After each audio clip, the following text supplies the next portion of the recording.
Thank you very much for having me. Okay, guys, so I will try to be practical today. So 16 months, in average, 16 to 18 months was a time that took me and took us at Mily Tech to sign I would say, the first large enterprise deal.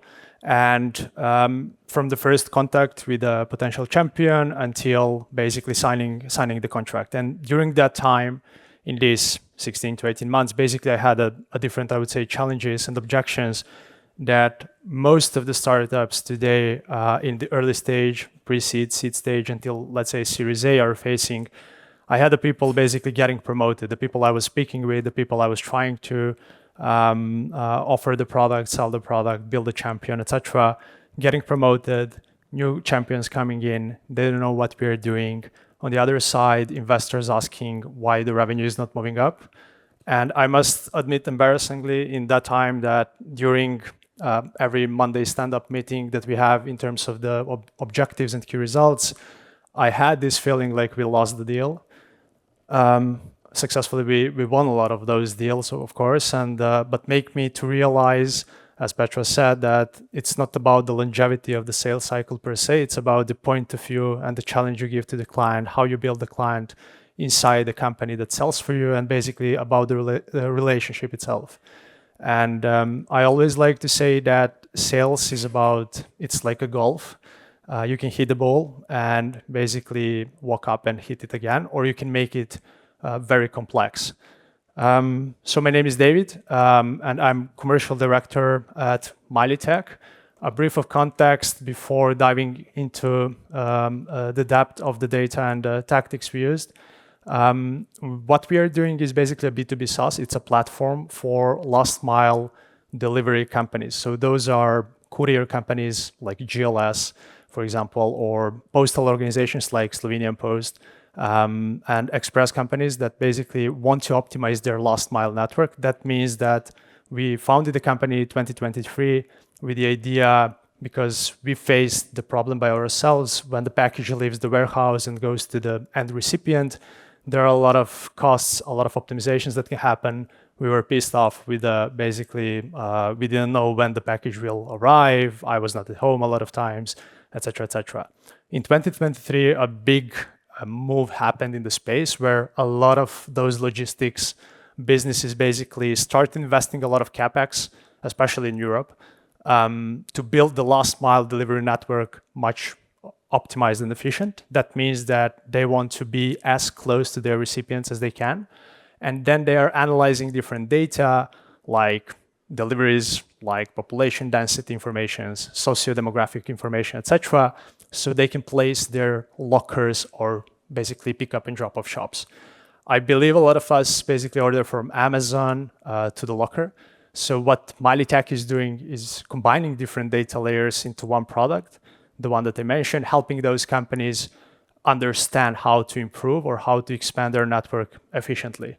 And most of our clients that you can see on the slide, like DHL, Slovenian Post, CTT, which is a Portuguese post, Italian Post, etc., are large enterprise clients that helped us come where we are at the moment. That means the complexity behind it, it's quite big. Most of my discussions from very early stage, from the demo or going into moving the deal into the later stage discussions, are with the people coming from different parts of organizations. Those can be operations, people that want to optimize the performance. Those can be commercial people, retail people wanting to optimize the profitability of the business, having a goals to reach. And then you have the leadership that's basically looking on the whole bunch of data. What's the return on investment? Can this investment in software be returned in less than 2 years, etc.? So today I will basically speak about how to narrow down and shorten these long B2B sales cycles that we learned along the way of building Mily Tech with the clients that you can see. This is how the things looked like in Q4 2024. This is the median deal age, 486 days. I must say there is a lot of deals in the pipeline with the longer days in terms of the sales cycle itself. But as you can see, the number behind means that basically most of my deals survived 2 iPhone launches so far. And how we come from basically getting this number lower was a piece of art for us and realizing how to do that. So what I want to emphasize here, it's basically that what a lot of people is facing in startup space is the competition with time. And if you watched on Netflix, The Last Dance, as Michael Jordan says, we didn't lose the game, we ran out of time. So enterprise sales can be quite complex. Deals span a lot of ages, and how to shorten this time will help you basically go to the next level of the game. The reality check for me was basically that most of the discussions I had with the companies like DHL e-commerce were discussions that ended, for example, in no decision in the very beginning. Priorities shift, a new guy comes, or gal, the timing slips, priorities change from their perspective, and then nothing happens. So I think the worst moment, as all of us know in sales, is you come with no answer, or maybe it's better yes or no, but maybe is the killer deal. So that was the first thing I realized when I was doing like a lot of postmortem, getting into the Mily Tech. Also, more stakeholders involving into those discussions, trying to sign the contract without clear path who needs to do what, like a mutual action plan. It's not building the situation good for us. And how we are handling this was also very great insight, so we can improve better. And also maybe the biggest insight for myself was that even though that I think speaking with a lot of startups yesterday, I realized people are speaking about the price, negotiating with the clients, like they didn't reply to us on the pricing email, or we send the price, they ghosted us. I realized it's not about the price. I think Petra spoke in the very beginning that a lot of discussions from the economic buyer perspective are how you're reducing the friction, helping those people say yes much easier. And today I will not speak about the top of the funnel. I will basically speak about the mid-funnel, late-stage discussions that we found. What we did is what every startup is doing. We built a playbook to move these deals forward. And I have 3 tactics that basically helped us compress this long sales cycle. So the first one is building champions. I always say that my job is the easiest one because I'm not doing the sale. I'm basically helping people understand what we're doing, helping them get more stuff from us so they can do the job in the company. Map the decision-making unit very early. I also learned this in MIT, understanding who is involved, who is the influencer, who is the champion, who is the economic buyer, who signs the contract, helps you a lot in the very beginning if you do the job. And then convert with a pilot. A lot of decisions didn't convert well because showcasing the value was a difficult part. And converting with a paid pilot project is something that helped us a lot. So getting with the tactic number 1, 90% of the discussions I'm in, I would say, are discussions behind the back door that I'm not participating. If you take the example, for DHL e-commerce, let's say, signing this deal was, I would say, for a span of over a year and a half. I had more than 1,000 touch points, more than, I think, 140 meetings with the people, but the decision happened behind the door. So how we are building champions along the way, how we are building people, how we are helping people achieve the goals they have inside their organizations. They are becoming our remote control in a way. They are evangelists of our product that we were building and selling at Mily Tech. So these are some examples from live deals that we had previously, where building these champions, we have a tactic and the tool how we do that, but those are the feedbacks that we got. So how we are doing this means that can also help you in input the multi-threading into place, like you can see in the emails where people are asking for more details or people are participating into the discussion. One very interesting tool for building a champions I found out is a one-pager business case. Combined with the pilots, I will speak about building a one-page, this is quote-unquote, one-page business case means that you are helping the client understand what's the problem, what's the challenge, what are the key measures of success, and what's the required investment from their side. The things that you don't need to do and you should not do is basically building this for yourself or using your own language of the product.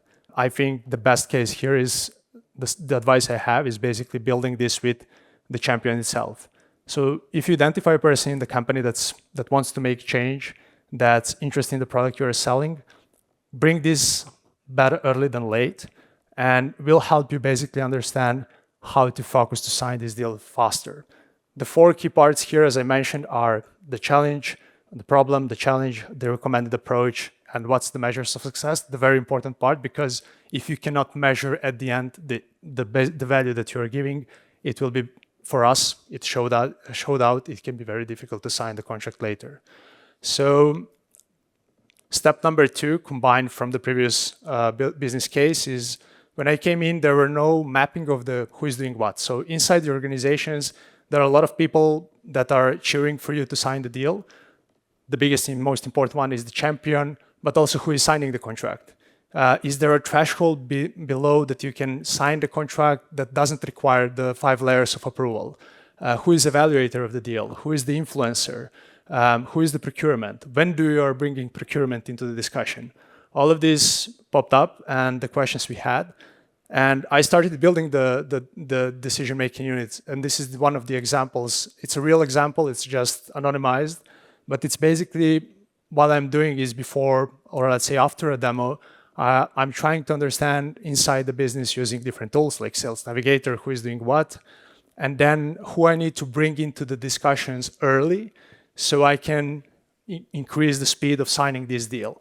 A lot of time happened for me that bringing the procurement in the call, so after a demo, asking a question like, who needs to see this before we proceed forward, or do we need to include the procurement so you understand the pricing or the budget?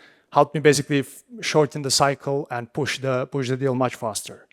One example here, and one of 3 questions I always use is, I would say, a hacks, is that who needs to be included, and let's build a mutual action plan.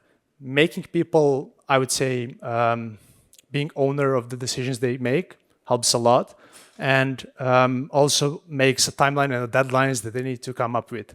For you, that's, I would say, a lever to follow up or do different stuff. Even from the timeline perspective, I think the biggest hack is putting the next call into the calendar immediately on the discussion that you have. From the budget perspective, for me, it was always interesting, the question I said, like, is there a threshold? Because, for example, if you take the CTT, the Portuguese Post, that's a global procurement. It's a public company owned by a government in Portugal. So bringing the procurement before the discussions of the price and the budget was basically very helpful. But also if there is a threshold beneath that for example, CTT can go forward without including this global procurement, etc., etc. We'll give you answers that will help you basically understand how to proceed this forward. And the paid pilot was a big, I would say, founding in the end. A lot of discussions. An example, we had, I would say, there is a company that we are just signing in. And we've done in the pilot in December. And how we came to this. During the event in Amsterdam, for example, in October, I was doing a demo to 10 people, which is not the thing I advise. But basically doing the demo for them, they wanted to see how that works in their own example. Selling a complex enterprise software, a lot of time people come up and say, okay, can I get a test environment, sandbox environment? Can we use it? Can we see how that works on our own data, etc.? Giving it for free, that's bad advice. There is no commitment from their end. So we tried to build like a paid pilot project that connects to the contract itself. A lot of contracts that we have are with the annual contract value of 100 to 300K, even more. And the contracts we sign are on a 2-year span. So the paid pilot is basically a one-month project, paid between 5 and 20K, depends on the features of the product they use, but helped us cut the 6-month decision into 6 weeks. Basically, they use the product for a month. We bring everybody else who use the product, different teams, IT, topology teams, etc. Then there are people from finance included, but you have the next step immediately after that. Are we continuing with the contract and this price gets deducted, or we just stop here because you are not sure? For smaller line items, this doesn't need require. This is a 5 to 20K, so it doesn't require any approval above the, I would say, the head of ops, let's say, and also helps you build a business case. For paid pilot projects, I don't want to make them technical assessment. I want to make them also a business assessment.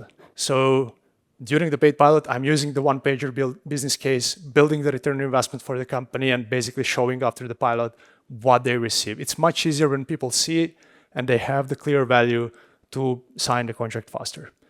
For you also, it's expanding the contract. It's not doing it from the very beginning. So there is multiple levers you can use to get this done. And I started the presentation with 486 days of the long sales cycle, but those 3 tactics helped us build a discipline. And that discipline now pays off with signing the contracts much faster, helping us scale the business, fundraising the new round, and shortening it also gives opportunity to have, like in a football jargon, more shots on the goal. If one thing you can take from this and start working next week or this week, I would say that everything else making equal. Sales is about friends, so make everything else equal, then build friends and start selling. And it's not about the longevity and the number of days. It's about basically reducing the friction in that late stage process. For the templates and everything else, feel free to ping me. I put the QR code and happy to answer all the questions. Thank you. That was on time. Thank you. Thank you. I would sign everything what he said, being a buyer, and wrote a book about buyer sense conversations. So very well done from practice. Stakeholder mapping, also understanding each and every buyer and doing the relationship buy. What I also think is that you have to make sure that buyer makes sense. For every champion in the room that you have, you as a seller, although you don't like this world, needs to make sure talking in their language, yep. Yeah, not in some startup languages and terminology, and you have to make sure to move them through their insecurity, because people are, afraid of, the risk of failure is really high, and people in large companies being there, they don't want to take decisions. They're afraid to take decisions due to accountability and responsibility, and it's your job to do that. So thank you. Thank you, Pat. And good luck for their own. So any questions before we move to the terrace? Have a little bit of lunch and then come back for another interesting founders. Any questions for David? Because enterprise selling, it's quite an interesting one, and you have to have a control of a few things. Yeah, let's go. Thank you. Hello, David. Thank you so much for the presentation. Probably you will get more questions about long-term sales cycle, but my question is focused on short-term sales cycle, more for mid or low ticket for business. And I want to hear from you, as you've just made the exposition on long-term cycles, to hear your advice about it and also to see a comparison of what you think about it. Thank you so much. Thanks for the question. I must say from experience, again, I always like to come back, like to whom you are selling, like what's the ICP. I don't know the context of your business, but basically I believe that everybody inside any company has a goal. And as you mentioned, basically building trust can be a hack. And how do you do that with different things can basically help you or not. So I don't say most of the things I was speaking are always successful, but I think in this short sales cycle, it's maybe much easier to get the feedback, where in these situations that we are facing, selling the, I would say, complex enterprise software, getting to that feedback late rather than early can be very problematic for the business. But I don't know, honestly, the context we can jump in later. Listening to your talk, I was crying inside. I know, I feel the pain going through the same thing. One of the things that I always wonder, you mentioned bringing procurement earlier in. Yep. And the idea is to understand the budget, the thresholds, who can sign off, who cannot. Yep. Why would they want to tell me that? Sorry, why? Why would they want to tell me their budget thresholds, and instead of saying, okay, no, what is your price, and then we'll figure it out? Yeah. Maybe I didn't make it clear. Thanks. So basically, I'm never talking about the budgets with the procurement. So what we are doing is the pricing that we have, just to bring a context again. So this is not a fluffy and bullshit discussion. It's basically modular pricing based on the number of data that we are processing, plus different modules that the company can choose. So it's more like a pricing that we build that's a value-based pricing rather than the cost-based pricing. I never speak with the procurement about the budget. The offer goes much earlier. I bring the procurement trying to understand how the process looks like, because most of the companies I'm speaking with are either a public government-owned companies or large enterprises on multiple markets. And then understanding if it's easier to go by a single market or going to the HQ, speaking about the I would say a framework discussion for example, pan-European deal, it's much easier. I would say from that perspective, I'm speaking with the champion most of the time inside those companies about the offering, order forms, pilots, those kind of stuff. And most of the times, to be honest, I would say if I need to say a number, 80% of the time people come and say that, and I have this experience with some of the companies from Slovenia, this is the threshold that I don't need a sign-off from procurement. Can we somehow make this faster because I need this fast? And then you can come up with some maybe ideas or not, helping them reach the goals, proving the value, and then going for a higher contract, including all this process. From the startup perspective, it's always about the time for us. So basically, that's why I would say I'm not hesitant to bring procurement before rather than later. I had the bad situations. Basically, I would say fuck-ups we all have, bringing procurement later, and then you realize it requires you 3 months to pass all the security checks, blah, blah, blah, late. So, yeah. Fair point. Thanks. Thank you.